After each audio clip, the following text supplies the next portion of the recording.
Indonesië, mijn geboorteland. Het mooiste eiland waar de zon heet brandt. Het zoete fruit, de rijpe durian. Krontjong muziek en zachte gamelan. Het warme land waar ik zoveel van hou. Ik zing dit lied zo graag alleen voor jou, omdat ik dan een beetje ben.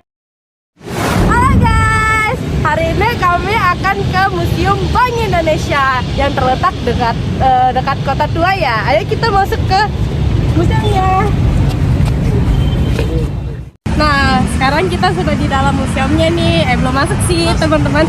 Tapi sebelum kita masuk, kita perlu tahu nih, Museum Bank Indonesia ini diresmikan pada tanggal 15 Desember tahun 2006 oleh Bapak ini Burhanuddin Abdurrahman.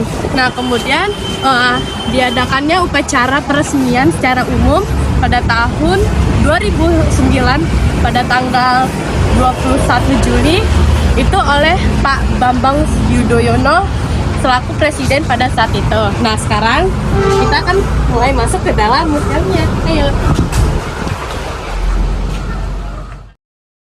O Indonesië, mijn geboorteland. Het mooiste eiland waar de zon heet brandt. Het zoete fruit, de rijpe durian. Krontjong muziek en zachte gamelan. Het warme land waar ik zoveel. Bisa kita lihat dari sini upacara peresmian pembukaan bank ini secara umum tahun 21 Juli tahun 2009 ya guys, oleh Pak Susilo Bambang Yudhoyono selaku presiden pada saat itu. Nah, jadi pembangunan Bank Indonesia ini memiliki tujuan agar kita tuh tahu peran penting dan Bank Indonesia dalam bangsa kita nih teman-teman gitu. Jadi kita tuh juga tahu nih kebijakan bank ini dari masa ke masa. Ayo kita pelajari lebih dalam.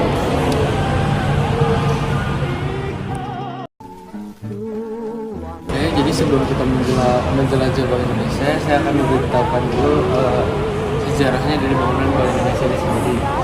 Jadi awalnya itu Bank Indonesia ini adalah rumah sakit dari Belanda ya. Terus rumah sakitnya udah dialihfungsikan menjadi bank utama dari Belanda itu sendiri. Kemudian mereka melakukan renovasi pertamanya menjadi seperti ini. Ini menjadi kantor pusat Java Bank di Batavia, kota Batavia ya, pada tahun 1910. Kemudian direnovasi kembali menjadi yang bentuknya mirip seperti sekarang. Ini direnovasi pada 1937. Nah, kenapa Bank Indonesia ini dijadikan museum? Karena ini kan merupakan bank pertama ya di Indonesia ini, jadi pusatnya.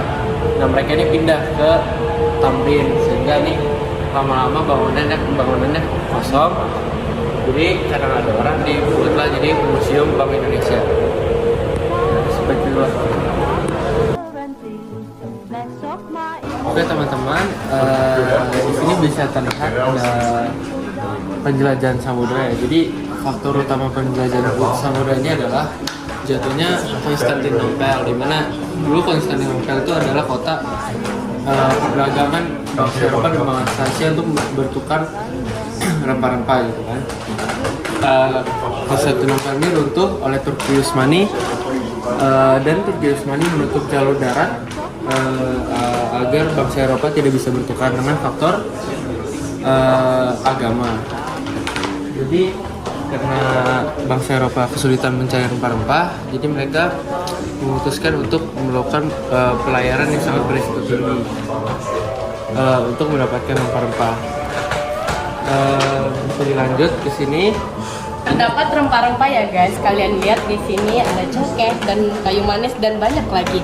Nah, selain rempah-rempah, alat tukar juga bisa dipakai menjadi kerang, moko, manik-manik ya dulunya. Kemudian pada abad 9 dan abad 13 kerajaan-kerajaan Nusantara ini menciptakan uang logam terbuat dari emas, timah, dan lain-lain hingga masuk ke Nusantara.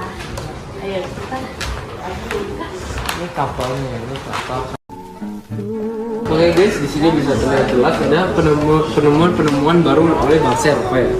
Di sini ada teleskop, ada kompas. Nah ini tuh mendukung mereka untuk melakukan penjelajahan samudra. Nah kalau kalian bisa lihat di sini, ini kan ada uang ya guys ya, uang koin. Tuh tulisannya ada VOC guys.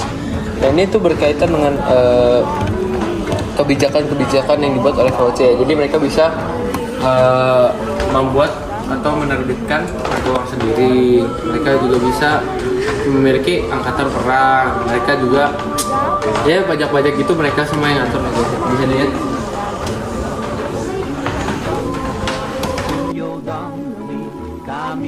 Apa sih yang pertama kalian lihat ini? Nah, di sini tuh ada emas. Sejak zaman dahulu, emas digunakan sebagai standar satuan nilai karena nilainya yang tinggi. Logam mulia ini disukai karena stabil, tidak lekang, ditolak masalah dan bersifat universal karena selalu diterima di setiap tempat. Nah, di sini juga emasnya pernah atau sempat melancong ke Australia dan Afrika Selatan.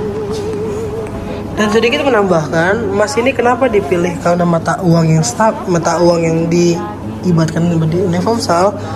Karena emas ini yang bersifat harganya tinggi, dia seakan-akan tidak akan mungkin jatuh harganya. Maka ini bisa dijadikan sebagai bahan investasi karena nilainya yang setiap tahun akan semakin naik. Dan juga stabilitas emas ini bisa dibilang sangat terjaga atau hampir tidak mungkin bisa jatuh harganya. Maka itu adalah alasan mengapa emas dijadikan sebagai bahan universal pembayaran di setiap negara apapun.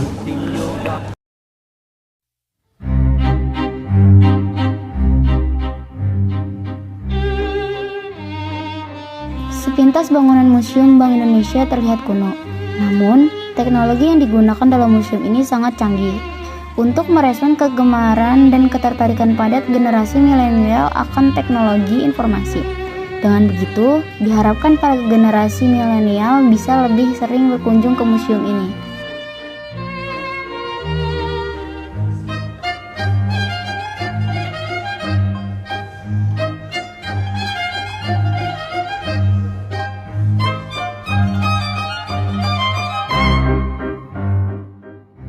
Ternyata selain itu kita juga bisa menemukan koleksi uang-uangan asing hingga tempat penyimpanan barang-barang berharga seperti emas dan juga ada peninggalan-peninggalan dari masa lampau.